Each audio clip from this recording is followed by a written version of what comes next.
Hi, this is Jason Major with Sweaty Heroes Comic Bargains again, and today we are going to go across the Marvel Universe. So these are comic titles that you might not have picked up or heard of, and then I'll give brief reviews on some of the best ones. All these I've read. They're all great bargains at a quarter that I found, or you can buy them for $1. And so I would say, like, these are all great ones that you can find in bargain bins. So the whole game, this goal is finding new things. So Annihilation 2099. So not only are you taking some of the cosmic stuff that Marvel has done, but you're combining it with the 2099 idea and creating new characters. Like right here is Red Hulk 2099, which is created from Ego, the Living Planet. It's kind of a cool idea. It was really cool seeing these like brand new characters coming into the 2099 world that are more cosmic in nature. I would even include them in the regular universe. Blood Hunt I wasn't interested in when I read Amazing Spider-Man, because it was Amazing Spider-Man was a crossover with Blood Hunt. I had no interest in it, but reading issue 1 and issue 3 is what I found in the bargain bins. Because he had too much overstock. This one is one that's even polybagged, so it's not even opened yet. That's cool. But the story, it has Blade, it has vampires, and it's vampires versus the Avengers. Basically, they black out the sun using the Dark First Dimension, and the whole point is that, like, vampires want to try and rule the earth. And a lot cooler than I thought it would be. I thought it would be just kind of generic and but I really enjoyed this.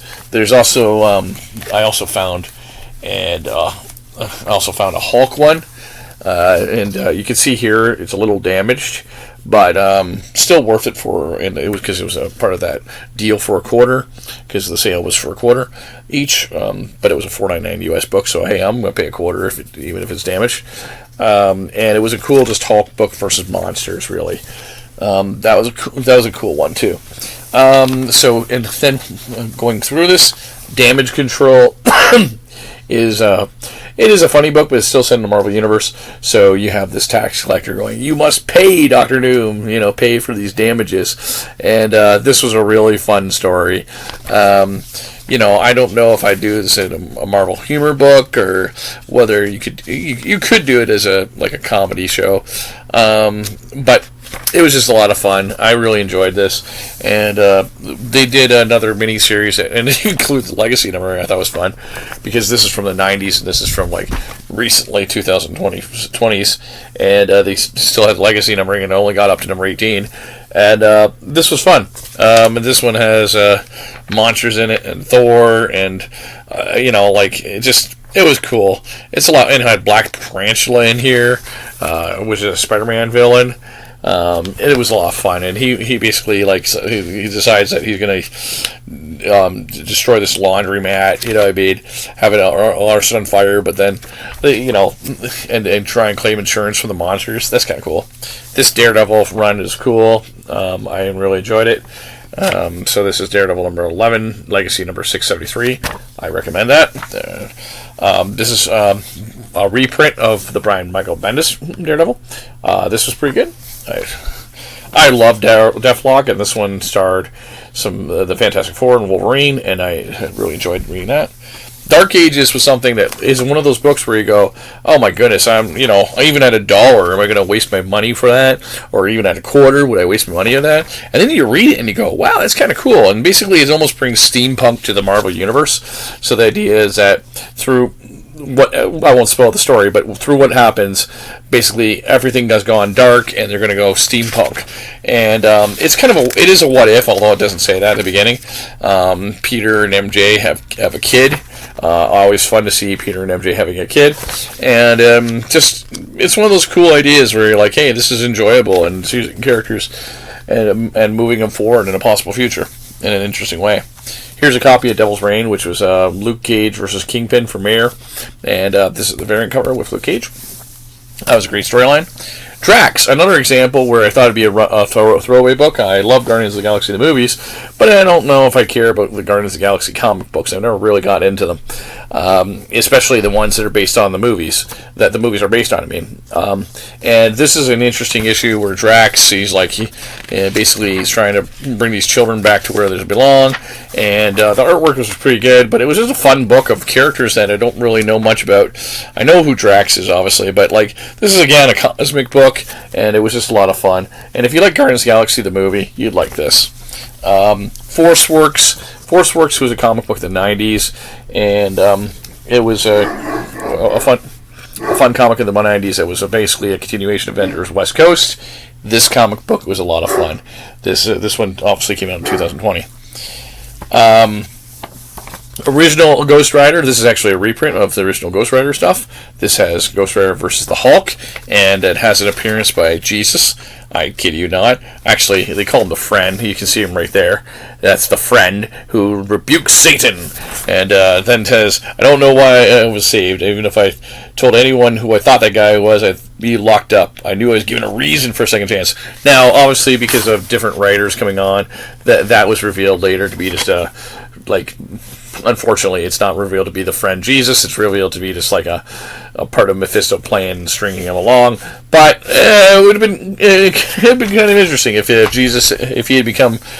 Ghost Rider become like a Jesus Revolution meets Evil Knievel, that kind of thing. This is an awesome example too.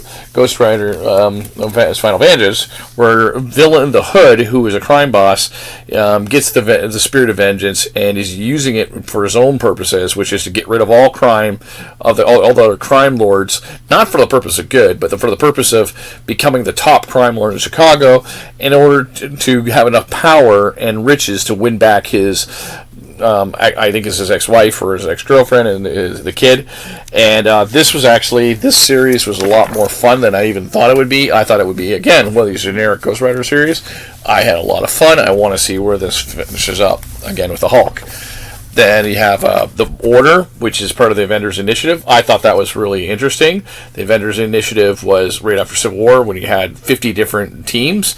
And this is one of those teams that they created with obscure characters that you might not have heard of. Hera, Anthem, Vita, Heavy, Calamity, Supernaut, Zobo. You're not going to have heard of these characters. But again, that is what makes it interesting when you pick up that book. Over the Edge was a 999 set series back in the 90s. They had a few of these, and this was kind of like just meant to be like every issue is a one-shot and to introduce new fans. And this is a Daredevil and Black Panther-centric book, and also has Killmonger. That's really cool because this was in the mid-90s, and this would be a good introduction to Daredevil and Black Panther if you've loved the movie, the Daredevil series, or you love the Black Panther movie. I'm not really a fan of Garth Ennis or Punisher, but if you love ultraviolence, I've heard great things about Punisher Soviet. I really love Secret Defenders. That's been a really fun book with Doctor Strange assembling misfits of teams. In this case, War Machine, Silver Surfer, and Thunderstrike. This is from the newer Secret Wars, and it's miniseries of that. Sleepwalker is another interesting character. It's kind of funny that his power is the young man sleeps and he releases the Sleepwalker into our world. It's still a fun comic book. I don't know why. I give it props. Supreme Power was kind of like Justice League, like a dark Justice League, and this is mature readers. It is really well done. It is a cynical look at the Justice League, but it is really well done. Thunderbolts, this is the team that include Thunderbolt Ross. That's kind of cool.